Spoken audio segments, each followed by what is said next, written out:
First up, what we thought we'd do, and I asked Jim before we went live, was some questions. I asked you guys if you had any questions for Jim, seeing as though he's on our first Patreon live, and we did get some questions coming in from some of the patrons. So let me just go back to patrons, and we'll see what some of the questions are. So.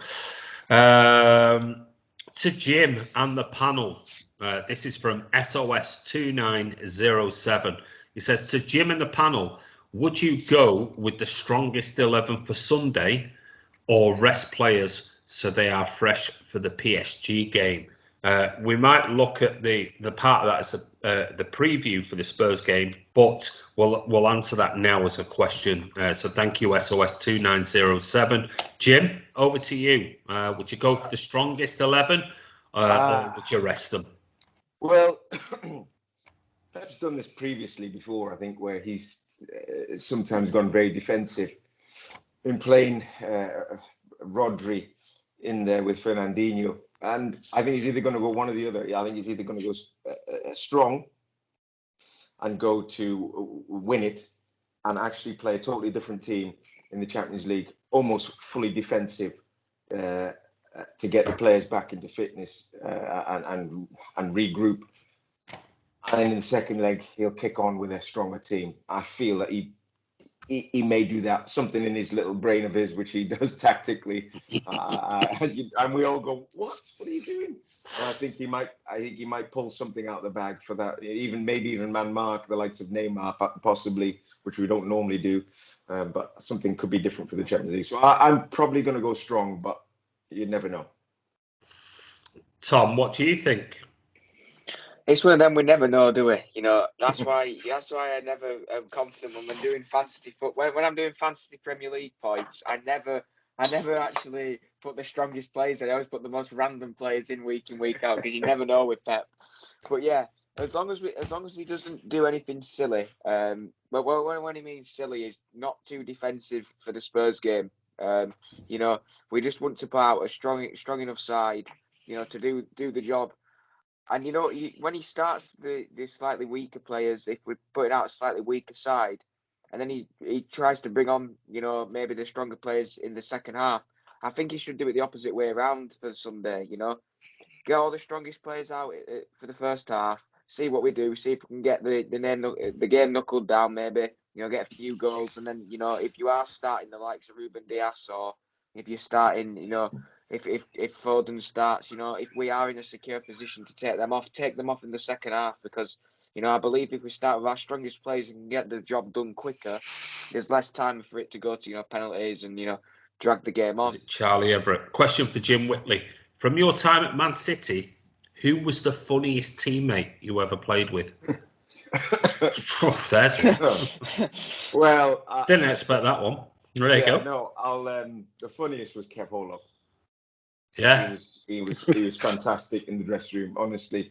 And in my time going through, not just my time at City, but going through to the various clubs on loan, I think you always need a joker. I think you need someone in the dressing room to lighten the mood. And he was excellent at lightening the mood. I think Mendy's a bit of similar ilk at the moment in the dressing room, even though he's probably not the favourite at Manchester City right now. He has got a bit of that about him in just dropping the odd line when it's needed, and Kev was brilliant at that. And do you know what? Something that Kev taught me, and again, this was brilliant. He was one of the only professionals that did this. And whenever he didn't play well in a game or in training, he would self-criticize himself before anyone else did. So he'd come in and say, I was having one. I passed the ball to everyone but you guys. And he'd have a go at himself so that you didn't have the chance to kind of have a go at him. Yeah. And it was a great ploy tactically. Have a go at yourself, make a laugh and joke about it, and say how bad you were before anyone else did. And it was really good. It was something I thought, actually, it's really good to do that. That'd be really good. But he was just a fantastic joker. He'd come out with a line when everything's just quiet, and everyone would start laughing. And he was brilliant. Very, very, very good in the dressing room, and a good friend of mine. I'm sure you obviously follow him on Twitter, and he is he is very dry on Twitter. I mean, it's some of the posts of the last 48 hours that he's put on Twitter about the European Super League and everything else is absolutely brilliant. Really, really funny. Yeah, He is. He's good. He's very good at that. But in person, it's a different ball game. Well, I tell you what, I've been asking him to come on the Friday Night Social. If you can sort of give him a dig in the ribs and say, look, me and you will come on, and yeah, it would be absolutely brilliant to have him on there. He's always gone, oh, I'll let you know, and I know he's a busy guy and you're a busy guy, but I mean, it would be great to have you two on. yeah, he's honestly the banter's he's quality. So yeah, I'll try and get that sorted. That'll be superb. Right, last question before we move on to the Spurs thing. This is from Adam Butterworth, and he says, "Hi Jim, I'm currently living in Wrexham, a small town. It's only I live in Chester, so it's not that far from me. Very passionate about their football. As a former Wrexham player, what do you think about the craziness of Ryan Reynolds' takeover?" Oh, there you go. That's a good question. Yeah, I didn't believe it at all, to be honest with you, when it was happening. I just thought, what nonsense is this? Ryan Reynolds taking over, but he has. I don't really know why. Is he trying to offset some money and buying a club? I have no idea. But it's great for Wrexham. Honestly, I think it's very good times for Wrexham. It's a good time to be involved with the club and push them forward. And if I was a betting man, Wrexham would be someone I'd be putting a lot of money on because I think they will do well in the next few years coming through because he's going to invest. Do you think he will? Do you think do you think they'll throw some money into it? Oh, without a doubt, yes. I think. Yeah. I think something I've learned as well, the lower clubs in particular. When you become a chairman, it's not really the business to be in to make a load of money, especially at the lower league level. And sometimes it's about not really an ego, but it's to say I'm the chairman of Wrexham, and being a chairman means you get into other clubs and go and sit in the box at United or go to Man City and sit in the box because you're a chairman. Yeah. And with that and with everything else that goes with it, he will have to invest, and he's got a lot more money probably than what's there at the moment. And so I think he will invest. Get a decent manager in, and get not the manager there at the moment is nothing but I think that will come, and I'd say in a few years' time. Same question to you, Jim. But my additional question to you is, Sergio, do you think he deserved another year, or do you think, and in addition, do you think we'll see Sergio again this season playing in a blue shirt?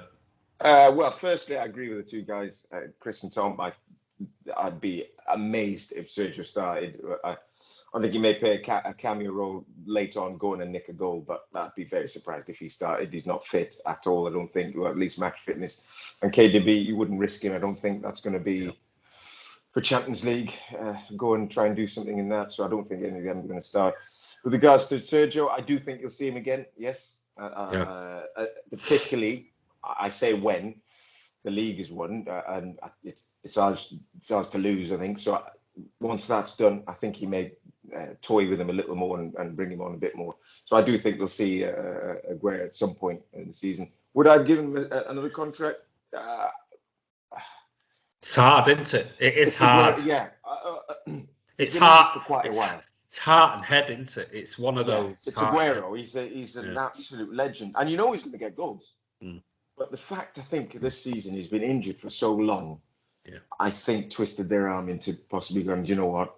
And it's kept going. He got injured again, and no one knew what's happened to him. Yeah.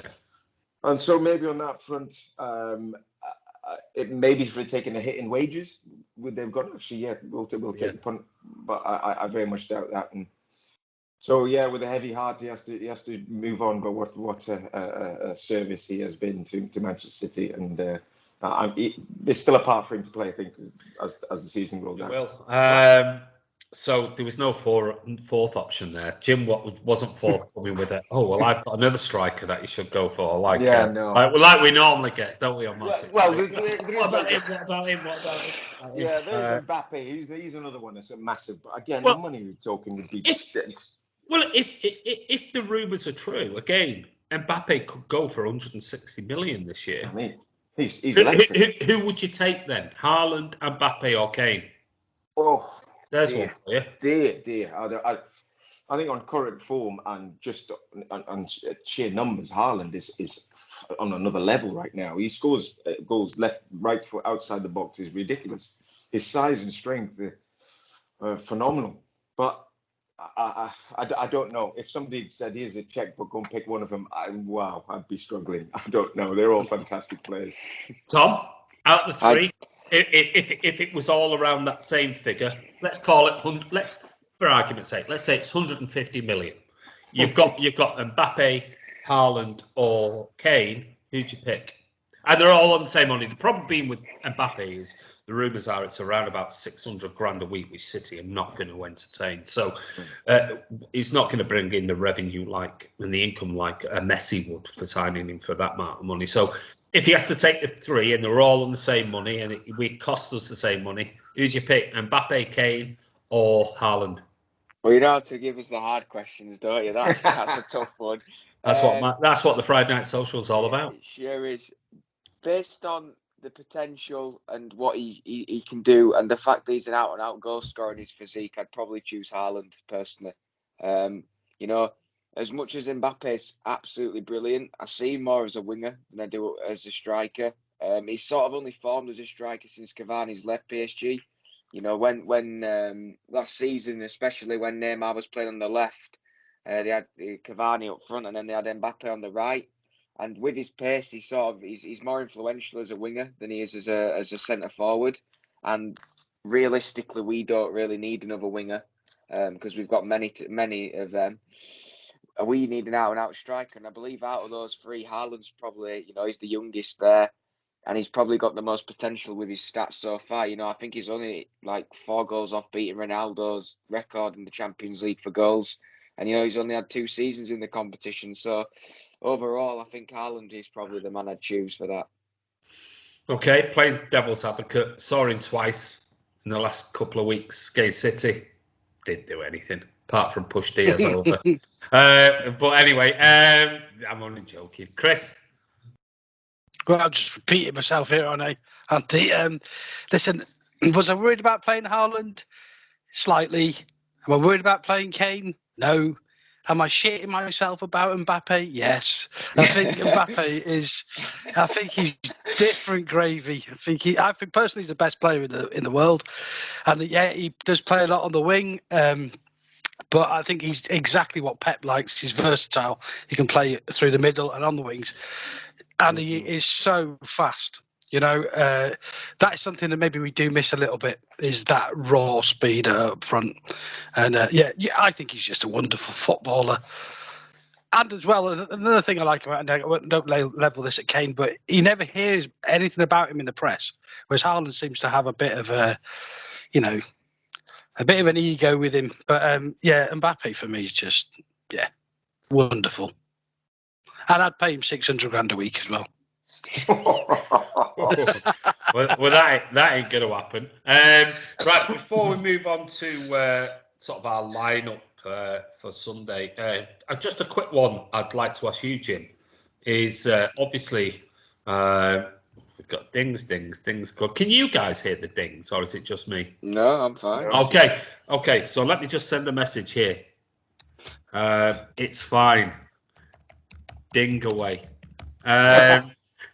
So it was just before I was saying don't send messages because the dinging, but it seems like I'm the only one who can ding it or hear the ding. Here we go. I'm going off left, right, and centre now. Sterling, a player that I've backed and I've argued the toss on and supported so much on the channel against comments from subscribers and everything else, and he is frustrating at the moment, but I still argue with many people on the channel, presenters and guests alike. But what are your thoughts on what's happened to Sterling at the moment? Do you think there is something going on with Pep, or do you think it's just one of those times of his career, because he's played so much football, where he's tired, he's genuinely tired, and he's just taking time to regain his form? I think he's a confidence player, and right now his confidence is low. I think that he needs to go, and I think Pep will instill this in him, but he just needs to go back to his basics and what he used to do. I watched him 2 or 3 years ago. One time, the whole first half, he just got it and passed it back. That's all he did in the first half. Then came out second half, he did one again, passed it back, and he did one, and it was just like, oh. And he's forgotten how quick he is for some reason. He's kind of dallying with the ball. He's almost watched other people in training, the likes of Foden or Bernardo or Mahrez, run with the ball slowly. That's not him. It's not his skill. I would hate him to knock the ball past me and go for a race. And I don't know why. I'd rather he did that and lost it for a corner further down than have a couple of touches like he's been doing recently and losing it.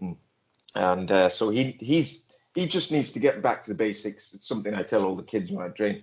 Get back to basics. Just pass it easy with everyone else and use your pace, and it'll come. In front of goal is all about confidence, and you can't hit the back of the net when you keep giving the ball away. And it's only a matter of time. Pep will instill it in him, and he'll be back for me.